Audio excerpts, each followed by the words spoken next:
আমি এখানে ইংরেজি ডিপার্টমেন্ট 12 ব্যাচের স্টুডেন্ট। আমাদের দাবি আমরা এখন বর্তমানে এক দফাতে পৌঁছাইছি, সেটা হচ্ছে সকল প্রকার অযৌক্তিক এবং সকল প্রকার অযৌক্তিক কোটাগুলো, বৈষম্যমূলক কোটাগুলোকে দূর করে প্রথম থেকে চতুর্থ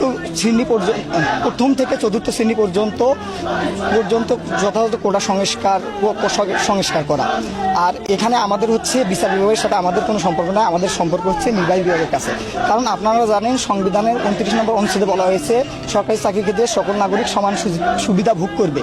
কিন্তু এখানে আরও আছে যারা অনগ্রসর জনগোষ্ঠী আছে, তাদের জন্য একটা নির্দিষ্ট কোটা ব্যবস্থা থাকবে। এটা কোটা ব্যবস্থা কিছু সংখ্যক অনগ্রসর জনগোষ্ঠীর জন্য এটা সাংবিধানিক অধিকার। সাধারণ শিক্ষার্থীরা আমরা এখানে শঙ্কিত আছি, তো আমরা সাধারণ শিক্ষার্থীরা চাচ্ছি যাতে আমাদের এই ব্যাপারে আমাদের পরবর্তীতে কোনো সমস্যা না হয়। কারণ এখানে যে সমস্যাটি হয়েছিল সেই সমস্যাটি আমরা সাধারণ শিক্ষার্থী দায়ী না, এখানে তৃতীয় পক্ষ ভোগার কারণে তারা